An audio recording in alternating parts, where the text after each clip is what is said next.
Hello అండి, welcome to Renuka's culinary. ఈరోజు మన రెసిపీ వచ్చేసి ఎంతో రుచిగా ఉండే కొత్తిమీర టమాటో పచ్చడి. ఈ కొత్తిమీర టమాటో పచ్చడి టిఫిన్స్, రైస్ వేటిలోకైనా సరే చాలా టేస్టీగా ఉంటుంది. ఇంకా లేట్ చేయకుండా రెసిపీ ఎలా తయారు చేసుకోవాలో చూసేద్దాం.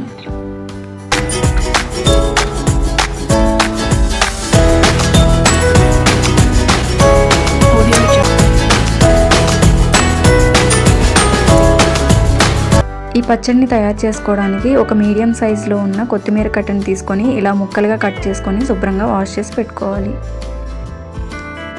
అలాగే 2 మీడియం సైజులో ఉన్న టమాటోలను కూడా చిన్న ముక్కలుగా కట్ చేసుకొని పెట్టుకోవాలి. ఇప్పుడు స్టవ్ పై ప్యాన్ పెట్టుకొని అందులో 2 టేబుల్ స్పూన్ వరకు నువ్వులను వేసుకోవాలి. ఇందులోనే 2 టేబుల్ స్పూన్ వేరుశెనగ గుళ్ళను కూడా వేసుకొని బాగా ఫ్రై చేసుకోవాలి.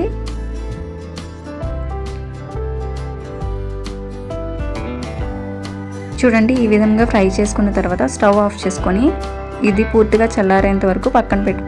ఇప్పుడు స్టవ్ పై ప్యాన్ పెట్టుకొని అందులో 2 టేబుల్ స్పూన్ వరకు ఆయిల్ వేసుకోవాలి. ఈ ఆయిల్ కొంచెం వేడైన తర్వాత ఒక పావు టీ స్పూన్ జీలకర్ర, ముందుగా కట్ చేసి పెట్టుకున్న 10 నుంచి 12 వరకు పచ్చిమిరపకాయలు వేసుకోవాలి. ఇవన్నీ బాగా ఫ్రై అయ్యేంత వరకు ఫ్రై చేసుకోవాలి. ఇలా ఫ్రై అయిన తర్వాత ఇందులోనే ముందుగా కట్ చేసి పెట్టుకున్న టమాటో ముక్కలను కూడా వేసుకొని బాగా మగ్గేంత వరకు ఫ్రై చేసుకోవాలి.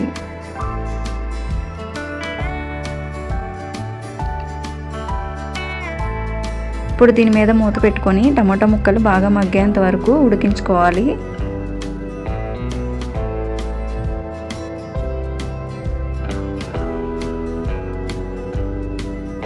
ఇవి కొంచెం మగ్గిన తర్వాత ఇందులోనే టేస్ట్కి సరిపడా సాల్ట్ వేసుకొని బాగా ఫ్రై చేసుకోవాలి.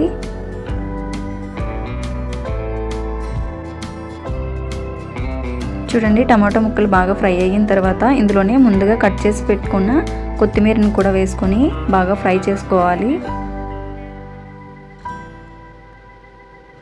ఇలా ఒకసారి కలుపుకున్న తర్వాత మూత పెట్టుకొని ఒక 5 to 10 మినిట్స్ వరకు మగ్గించుకోవాలి.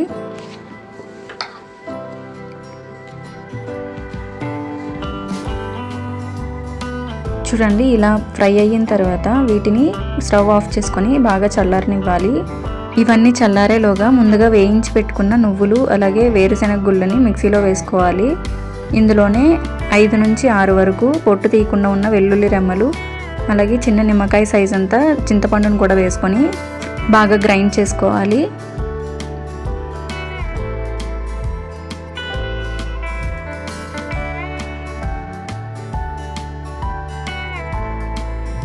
ఇలా గ్రైండ్ చేసుకున్న తర్వాత ఇందులోనే ముందుగా చల్లార్చి పెట్టుకున్న కొత్తిమీర అలాగే టమాటో ముక్కలను కూడా వేసుకొని బాగా గ్రైండ్ చేసుకోవాలి.